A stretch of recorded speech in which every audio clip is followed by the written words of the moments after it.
Hey guys, Ziomaro here, and I'm back doing another Counter-Strike Global Offensive tutorial. Today I'm going to be talking about movement in Counter-Strike. Movement is a lot like aiming and map sense and almost anything else in this game. It's something that you're learning all the time, and there's not really a hard cap to the skill that you can have in movement. There's always room for improvement. First of all, and I'm sure you all know this, your movement speed is based on the weapon you're carrying. So if you're carrying an AK, you won't run as fast as you will with a pistol, and if you're carrying a pistol, you won't run as fast as you do with a knife. Having your knife out is the quickest way to run.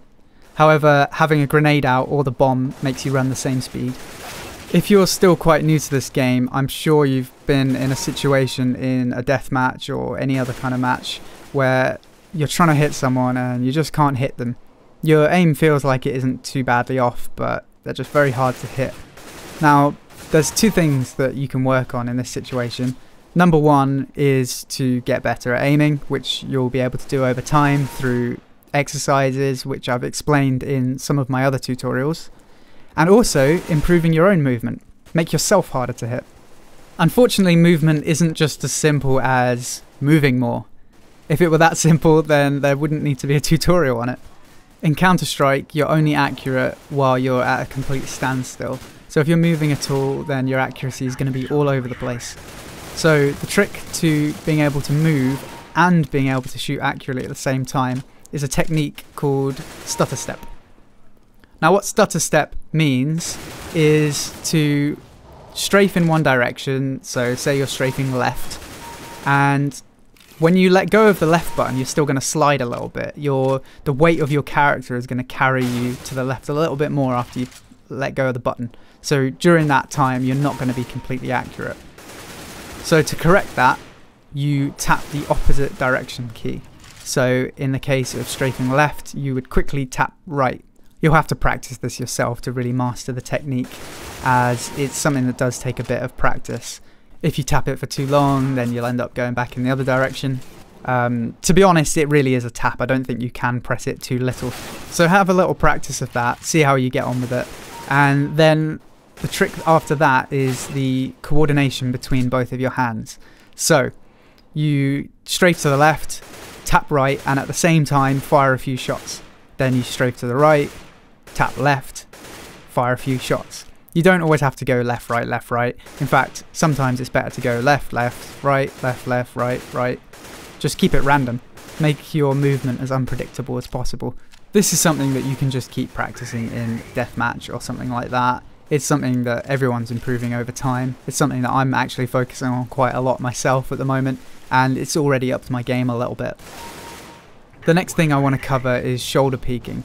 This is useful, for example, if you're on the terrorists in Mirage and there's an AWP in the middle window and you want to try and get past them or juke their shots. You do something called shoulder peeking. Now what this means is showing a tiny amount of yourself and then strafing back in the other direction. And a lot of AWPers, they really rely on their reactions. They'll cover a very tiny little angle and rely on their reactions to get the shot as you walk across. So the way that you can juke a shot is show a tiny little bit of yourself and then run back in the other direction. They'll fire, and that gives you a good second or so to run across and reposition yourself.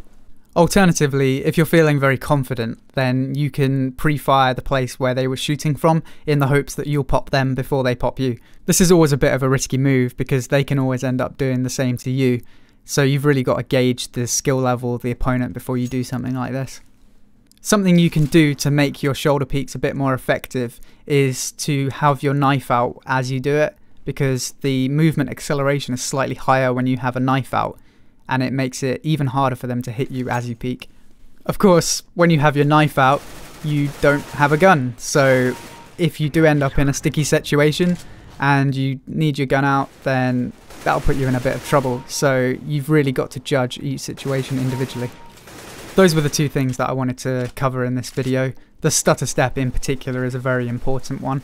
At some point I'm going to do a video about rotating, knowing when to rotate and how to do it. It's also part of movement, I suppose, but in this one I wanted to cover the more small scale movement before I cover the more team-based, map-based movement.